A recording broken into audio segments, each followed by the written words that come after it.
And we're back, ladies and gentlemen. Game 2 between Barrel Boys and Tempo Storm.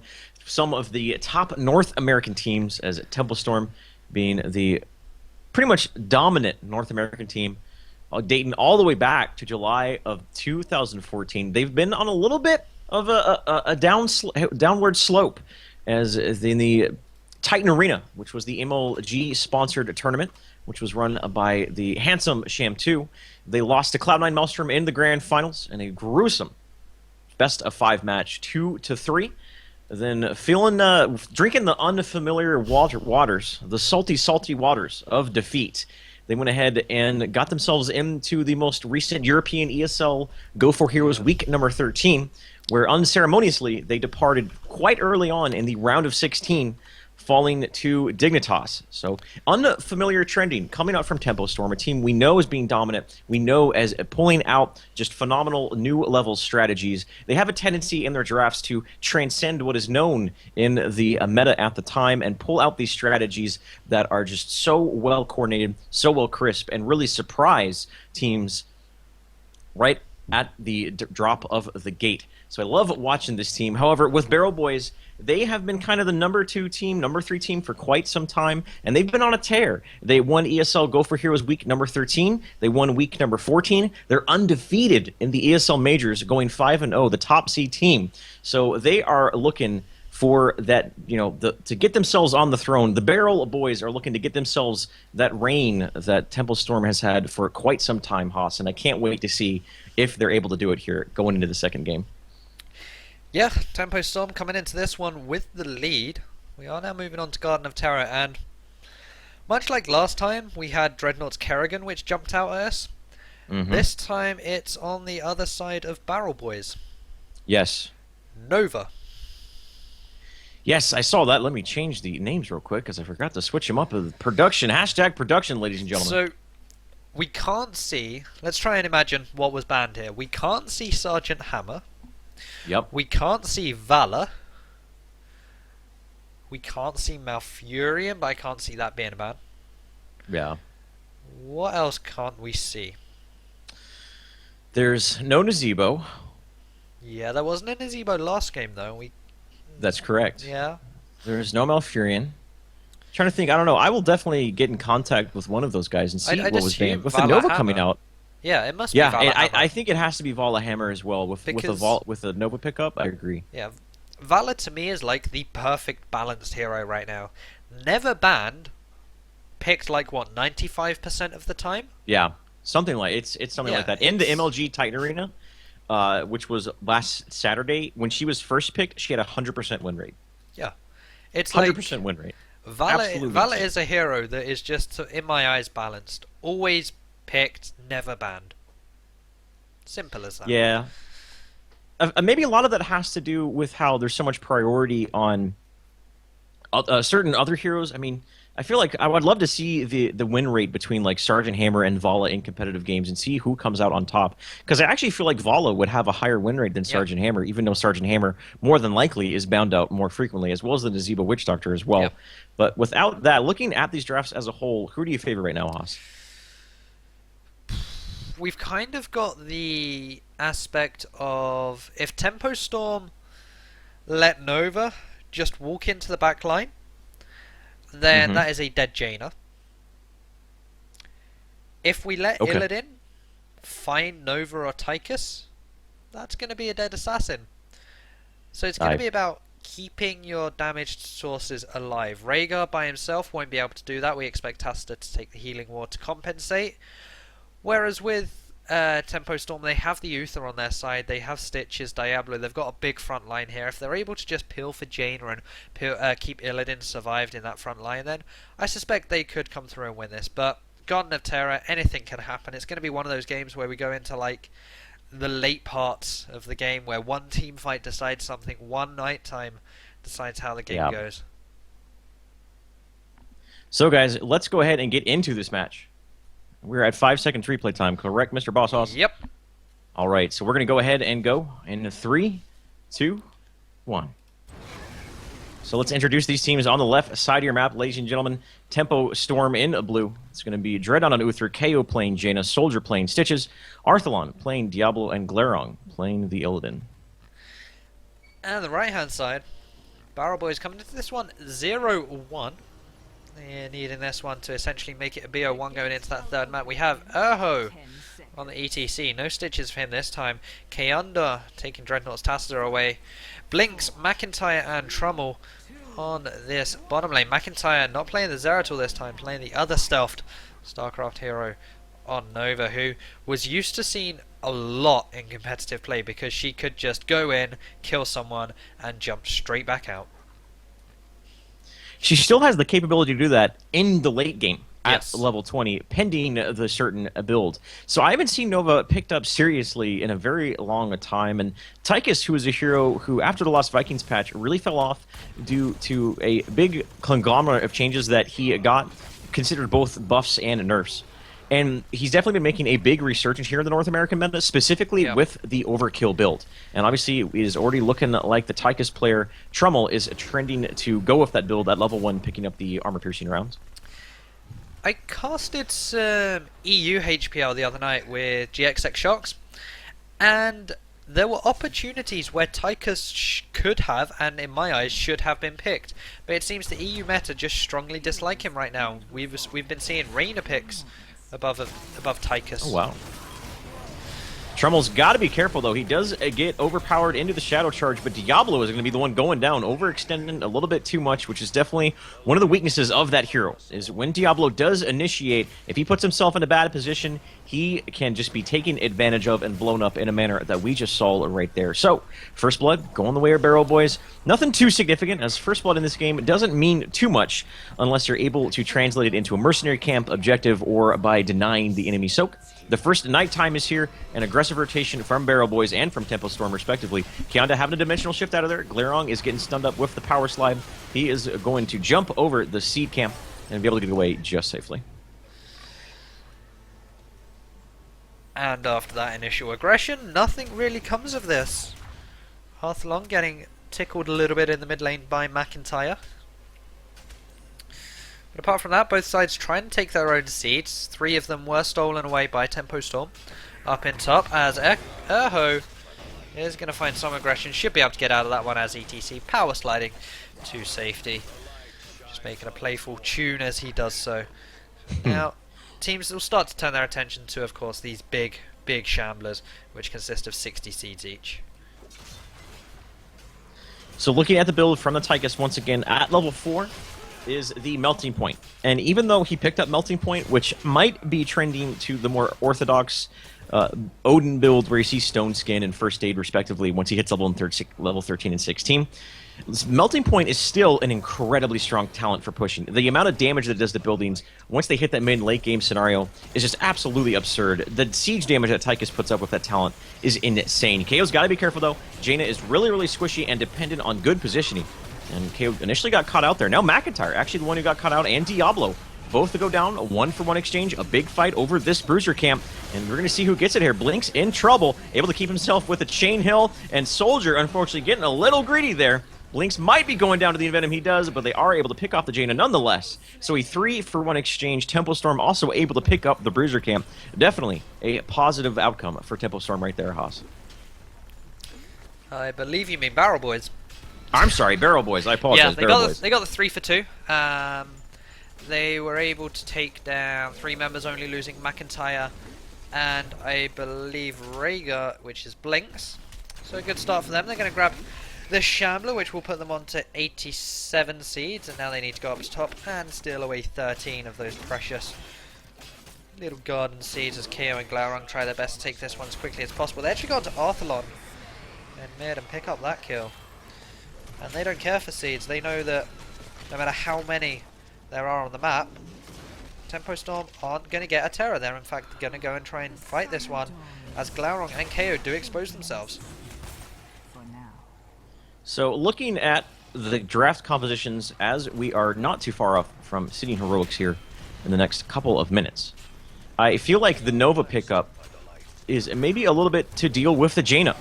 as she can get into position, and even though Nova isn't able to just burst someone down entirely, like what we used to see from her, Jaina still has an incredibly large HP pool, and with even the smallest amount of follow-up damage, say like a grenade toss from Tychus, or a Guitar Hero right-click from the ETC, they can still blow up that Jaina before she can do much of anything in these team fights. And I'm definitely going to be paying attention paying a lot of close attention to the dance that's going to be going on between Nova and Jaina in these team fights. Speaking of that dance, KO getting taken down to about 25% HP, has to get healed up by Dreadnought. It's now Urho getting hooked into that little cubby hole there. That is a play that we used to see all the time. Good lord, the cow had to get well done before he went down. Now McIntyre is in trouble as well, though with the shield of Uther. Protective shield's going to keep him alive. A 1-for-1 exchange. Might be a 2. Nope, a good Hammer of Justice is going to secure the getaway on Arthlon as he narrowly gets away, but a reprisal kill onto the Illidan. So good job so far from Barrel Boys, as they have really translated early aggression into palpable and, actual tactile objectives, if you will. On the map, they've had pushing in lanes, they've been getting themselves kills, they've been picking up the enemy team mercenary camps, which is something you normally don't see in the early game. Now they have a heroic advantage, and they can really tear it up here as we go into the mid game. Yeah, the initial problem there for Barrel Boys was that they spent way too long focusing the ETC. If they'd hooked anyone else, he was out of there. But the ETC, they spent way too long cooking him. Came out a little bit well done. I prefer my steak medium rare, but hey ho. And means that they wasted a bit too much damage onto that ETC, and it showed in the end, losing I think 2, maybe 3 members in total there, as now they rotate towards mid. Urho coming from behind, knocks Dreadnought in. Dreadnought has got to be careful. He's using the protective shield, but Holy Light being on cooldown, he is dead to rights. So a good pick-off right there coming out from Barrel Boys. Don't know if they're going to be able to actually turn this into much of anything. It looks like they're going to be pushing down the mid fort. Uther will be alive in 10 seconds. With the power of Melting Point, though, they can push so very fast. The support of the Healing Totem, keeping them alive as they get barraged underneath this fort. And Tempo Storm just has a defensive posture. Don't know if they're going to initiate quite yet. Uther is now running over here to try to reinforce his team, and we might see an initiation from Tempo Storm. Soldier is very, very low in the front lines. There is a Metamorphosis into the back lines. Doesn't really hit anyone, and his Gesture Healing onto McIntyre is going to keep him alive. Right now, the Stitches is already down, but down goes the frontliner of Barrel Boys. 1-for-1 exchange. The frontliners just trading blows. Both of them go down, and a lot of heroics being used. The fort looks like Trumbull is going to try to get it down, but no, Uther actually goes down in the background. Yeah, it looks like Nova. Okay, Nova actually was able to pick him off. So the Nova pick, that was well done by him, man. That's the second time McIntyre has been able to do that. Yeah, he turned into a bit of an Illidan there and went on the hunt for the Uther. Trumbull now getting caught up, but he should persist through this when he's got the help from Tassadar and Nova there to get some damage up. This could turn into a 4v3. Soldier looking for a hook. That is good onto Nova with the Tassadar shield. Is equally good. With Gorge no longer really being seen ever, at least in the North American scene. Yeah. It's just, they can, teams feel a little bit more freely to pick up heroes that seeing Gorge would otherwise absolutely counter them, because they know that more than likely Gorge is not going to be picked up. When a team picks Stitches now, they don't pick it for Gorge, they pick it for the Putrid Bile. Arrow actually getting junked right there. He looks like he was going to go down Arthlon in the backlines, but he might be a little bit too far away to do much of any damage with that. Trummel just tanking the Breathe Fire, but the damage to Jaina has been done as she goes down. Now Tyke is going down once again. Really even exchanges as the team fights go on. However, Barrel Boys has that level 13 advantage, and there is a 2-man mosh pit coming out from Arrow. He is such a player right there, not only on Stitches, but showing his strength on the Elite Tauren Chieftain as well. So able to get 2 kills off of there. I thought maybe they were going to be able to get another kill, and actually no. Tempo Storm able to turn around and get a reprisal kill on to the Rhaegar. So these team fights, man, they're so back and forth. These trades are just going blow for blow for blow every single time. McIntyre is in no man's land right now. He made a little bit of a mistake. He auto-attacked. He auto-attacked the hard camp, which did reveal him, but he's now going to base safely in that bush. So Garden Terror on a Garden Terror action, with Barrel Boys putting theirs in the top lane, throwing Glarung in there to try to defend. And now Tempo Storm is going to send theirs up the top lane to try to defend it as well. And it looks like their eyes are going to be on the Garden Tear. They're putting themselves in a position for it. Glaurung is slowly picking away at the HP pool of it. He's got to be careful not to get stunned, because that stun can just be devastating, especially if there's any follow-up from the enemy team. Trouble, pop him to Odin. So this looks like it's going to be go time from them. They haven't had any really good initiation. There's the precision strike. Glaurung narrowly able to get away to safety, as that more than likely would have been able to kill him. Down in the south there, Soldier is just chasing down Nova. McIntyre is going to get taken out. Definitely a little bit of a scramble here for both of these teams. Multiple skirmishes going on in multiple locations. Arthalon's got to be careful. That Archon does huge amounts of damage to him. He is going to be running away. Meanwhile, these two Garden Tears have been exchanging blows. KO is definitely going to be the losing end of that battle right there. And just Nova going down. Really kind of a weird team fight. Only one person going down. Barrel Boys able to secure this top fort. Yeah, now they turn their attention to this top Shambler. They do chuck the CV out. KO is so low in this Garden of Terror, but it doesn't matter. That will disappear right now, as will Urhose. And now we're back to a 5v5 once Nova joins, where hooks become the important thing here. Glaurung doing this thing again, where he's just trying to solo the Garden Terror. But they saw the CV come down. Did Barrel Boys. They have a rough idea of what Tempo Storm are doing, as Urho and McIntyre go in from behind. They might try and burst Glaurung. Glaurung's got to be careful. Popping that first aid. Metamorphosis is up. A beautiful Divine Storm onto 4 of Barrel Boys. There is a mosh pit. It gets interrupted, and Stress Healing is going to keep Arrow in the fight, but now it is on cooldown. So Dreadnought, though, he is getting low. He's going to heal himself with the Holy Light. He's going to turn to a Ghost, reset his cooldowns, look for another Ham of Justice, and a follow-up kill onto Arrow, and they do get it 1 for 1. Once again, even exchange, blow for blow between these two top-notch North American teams. A great grenade throw is going to secure the kill onto Illidan. Now Soldier is in the line of sight. He's going to be going down as well to the scope of Nova. Now they have a level 16 advantage. They have the seeds to pick up. Don't quite know if there's enough seeds for them to get another Garden Tear. Looks like they aren't going to be focusing on that. They are going to be picking up at Tempo Storm's mercenary camps instead. They will be. Now McIntyre knows how close. KO is, and look at that damage. Has he taken? Yeah, he took the additional Hollow Decoy, and Hollow Decoys do 25% of Nova's damage. So of course, once you use Hollow Decoy, you've got 2. You're essentially doing 1 auto attack at 50% of you. And usually that's the difference between your combo and killing someone. Usually there's a little bit of, say, like 200-300 HP that your Hollow Decoys are now going to give out. And we saw it there onto KO. He just got destroyed right there. So the Nova pickup showing its strength. Showing definitely one of the reasons that they picked it up there. A little bit of a pocket strategy coming up from Barrel Boys. They saw the Jaina and they started licking their chops. Going, oh boy, we can finally pull this Nova out of our pocket and show the strength of Nova versus Jaina. Don't know if we're going to be seeing any more trends of Nova versus Jaina. It'll definitely be interesting to see if other teams pick up on this sort of strategy coming out from Barrel Boys. But right now, man, that Nova's has just been paying off in dividends. Yeah, she currently has 15 kills, second highest in her team behind Trummel's Tychus. So really doing work and making this Nova pick relevant in this game.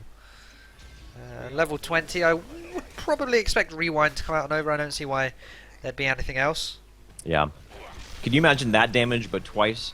Absolutely insane. Having 6 decoys, it's kind of the Phantom the Phantom Lancer of Heroes of the Storm for my Dota compadres out there. So many hollow decoys coming out. Now, do 6 actually come out, or do the other 2 just disappear and get reset? I don't know. Well, it would be 4. I'm sorry, 4. Yes, sorry. Math is hard for Shane Pitcher. Math is interesting. But we actually see an invade as Dreadnought is first to make contact here. Snipe will miss onto him, but the hook onto McIntyre's decoy. So a beautiful, just aggressive rotation into a 3-man mosh pit, but Arthalon was being patient with his Shadow Charge, immediately interrupted it though. Jaina and Uther are already down. The Archon is just clicking and just blowing up the lineup right there. And good lord, the burst from Nova Haas is so very real, so very present, and is just picking them apart. Sitch is going to be taken down to the last snipe once again in the line of sight. Arthalon trying to run away for dear sweet life, but you cannot run away from a Rockstock or a ETC, as well as the overkill into the grenade toss. Arthalon's going to do a inevitable death. And this is a great tier 2 push coming up from Barrel Boys. Maybe possibly going to get themselves a keep with Stitches being down for 20 seconds and Illidan for 10. It all depends on how well that melting point is going to get them into this keep here. It certainly will do. Arthalon and Dreadnought now standing their way, pushing any further forward. They're just going to grab that last tower that was part of that little town there and fall back. I feel like I can't really take Diablo seriously when they're dressed as a Murloc. Just something Murdablo or whatever it's called. Yeah. Mercablo. That's what it is. Mercablo. That's the vernacular for that hero with that skin right there.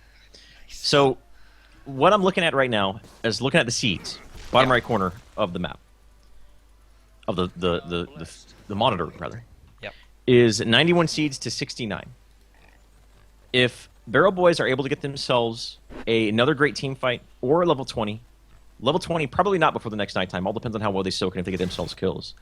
They can put themselves in that situation where they get 2 back-to-back Garden Tears, Temple Storm doesn't get 1, and that is just sort of such a big win condition on this map. And another win condition is killing nerds. Nova gets blown up. A good Divine Storm from Dreadnought, securing the kill onto the Nova, who has been causing so much havoc to Temple Storm throughout this match. Can Barrel Boys turn this around, though? Glairong is low. Metamorphosis is now on cooldown. Is going to be expiring here at any moment. Haven't used that first aid. He's in the thick of it, not taking any damage, using his evasion patiently and effectively. Only 1 going down for each side. Once again, even exchanges, though, a beautiful Annihilate from the Odin, as well as the Missile Barrage, is going to secure the kill onto Jaina. How many deaths does Jaina have this fight? She's up to 6 deaths, as well as the Uther. So just exploiting that Jaina pickup. She hasn't been able to do too much into these team fights, and it's one of the reasons why Barrel Boys has this big level discrepancy going their way.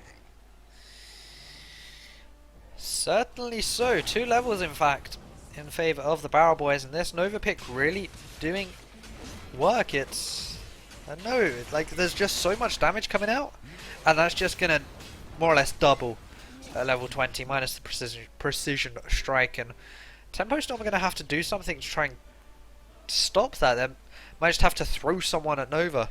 And I think really the key in these fights has been Urho.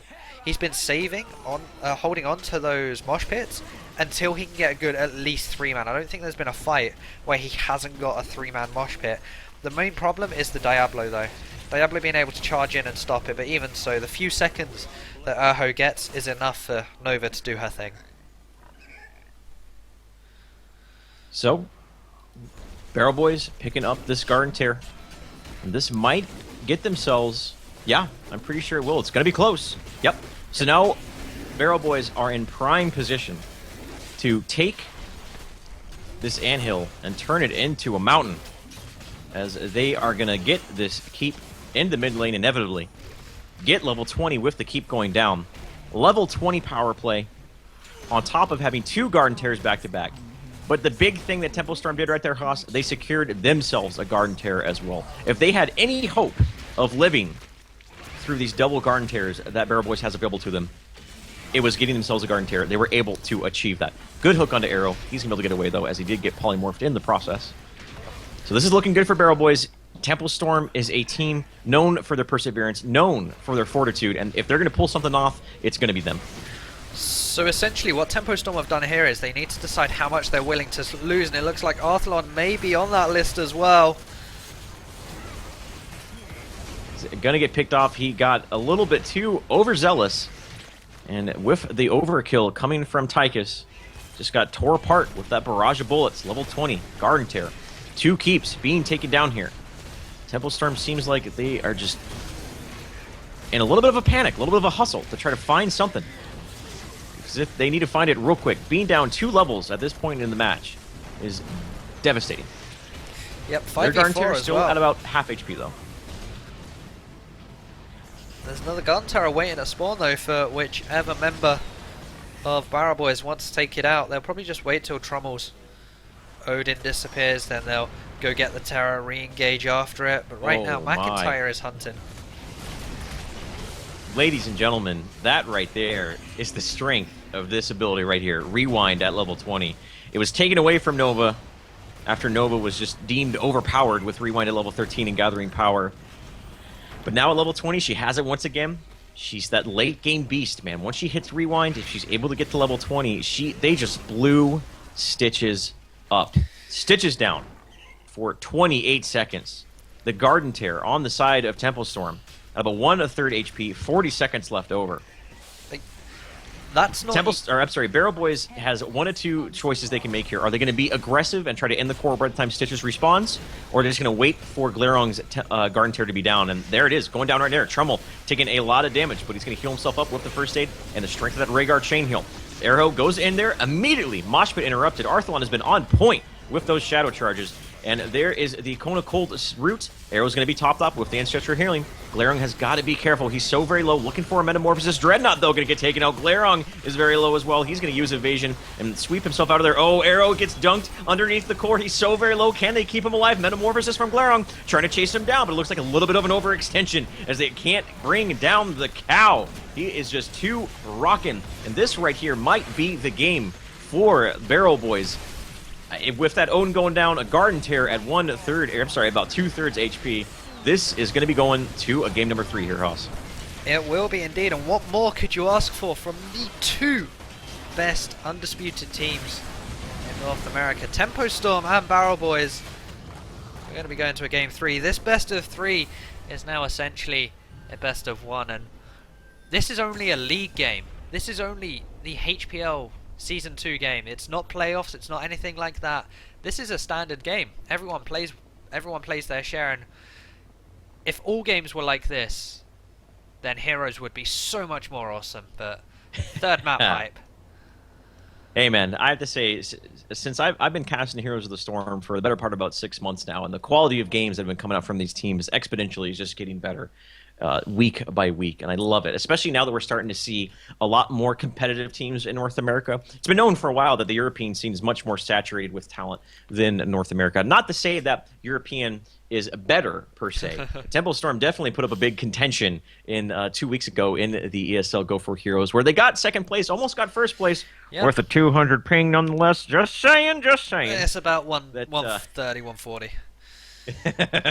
Oh, okay. It's no biggie. I stand corrected, ladies and gentlemen. Nonetheless, but it's good to see some more talent, high-level talented teams coming out of North America. Barrel Boys, obviously, is the team I'm talking about. Tempo Storm has been the top contender for quite some time. But, ladies and gentlemen, we're going to take a quick break, get into game number 3 between these two teams. The action is going to be coming back in just a moment, so don't go too far. I am Shane Gucher. I am Haas. Hit us up on Twitter, hit the follow button on Twitch, and hit that sub button. See you in just a moment.